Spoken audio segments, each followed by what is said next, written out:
Du coup, moi, je vais vous faire un petit rump sur de l'IA. On va parler de l'IA et du développement avec ONNX, qui est un framework créé par Facebook qui permet d'avoir un échange dans tout l'écosystème du deep learning. Je vais commencer par un bref rappel sur ce que c'est l'IA, pourquoi c'est pas mal utilisé aujourd'hui. Et enfin, je vais parler du framework Facebook qui a permis de relier tout l'écosystème de deep learning.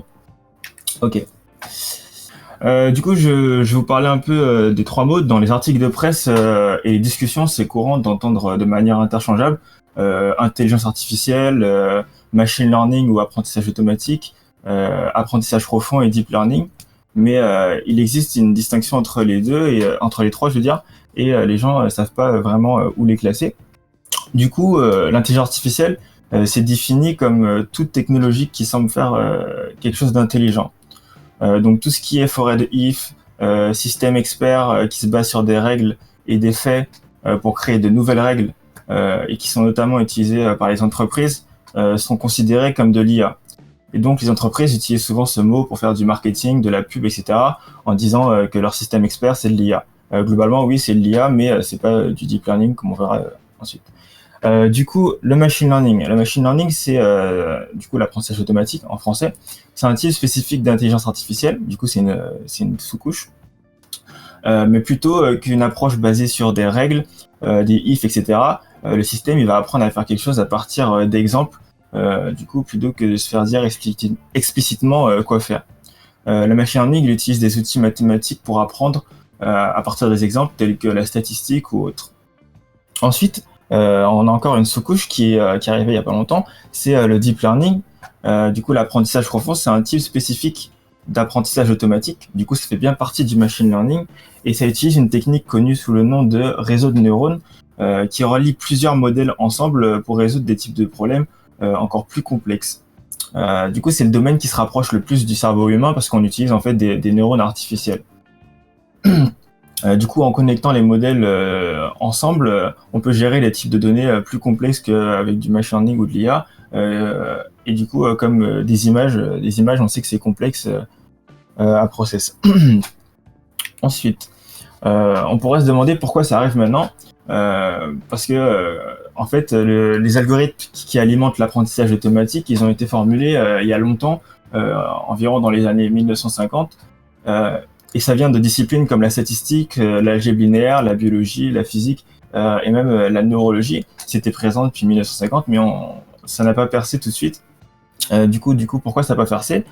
Il faut savoir que le machine learning et le deep learning, ils ont besoin de données pour fonctionner. Et les données collectées pour former des modèles, ils étaient de faible qualité et pas mal coûteuses à former. Du coup, le manque de progrès et de puissance de calcul et de perspective, ça a conduit à ce qu'on a appelé l'hiver de l'IA. Du coup, l'IA c'était en pause et le machine learning c'était considéré comme une perte de temps. Mais du coup, au cours des dernières décennies là, qui sont arrivées, la disponibilité de la puissance de calcul était relativement bon marché et rapide, ce qui a permis des calculs complexes sur de grands ensembles de données nécessaires pour former des modèles très précis. Il y a aussi le fait que le stockage des données s'est amélioré, de nouveaux algorithmes ont vu le jour, tels que le deep learning et ses réseaux de neurones. Du coup, ici, je vous ai mis une petite représentation de ce qui marque la ressemblance entre le deep learning, du coup l'apprentissage profond, et l'homme. On parle souvent du deep learning comme une approche bio-inspirée, parce qu'en fait, on s'est inspiré des neurones biologiques pour créer des modèles mathématiques. À droite, on voit des neurones humains. Les données passent de neurone en neurone du coup, par une conduction électrique via les axones des neurones. Et à gauche, on voit les réseaux de neurones artificiels où les données passent de neurone en neurone via des fonctions mathématiques et du coup via les branches du graphe. Dans les deux cas, on voit que la structure de données est un graphe où chaque nœud traite un bout d'information pour tenter à la fin de faire une prédiction. Hop. Du coup, on a parlé du deep learning, des réseaux de neurones et de l'intérêt porté à l'IA ces dernières années. Et depuis les progrès qui ont été faits en big data, algorithmie et technologie, de nombreux frameworks dédiés au deep learning et au machine learning se sont développés. Le point commun entre eux, c'est qu'ils manipulent tous, entre autres, des réseaux de neurones et ils abstraient les mathématiques qui sont présents dans le domaine le plus possible. parce que les gens trouvent que c'est quand même assez compliqué. On a vu que les réseaux de neurones étaient souvent représentés par un graphe. Donc chacun des frameworks ici, là, présents, utilise un graphe pour représenter le réseau de neurones. Et ensuite, ils vont appliquer des algorithmes d'optimisation sur ce graphe pour faire apprendre le réseau de neurones pour optimiser en fonction des datas qu'on a passées en input. Mais du coup, avec tous ces frameworks, on ne sait plus trop lequel choisir. Et si jamais on veut travailler avec TensorFlow, qui est plus simple pour la computer vision, par exemple, et qu'après on utilise un autre framework qui est pas mal pour l'analyse de texte, du coup, on fait comment? On peut aussi, puis après, si on veut tout déployer sur du multiplateforme, on peut se demander si les contraintes techniques pour le déploiement de production des modèles, ça va se passer comment, etc.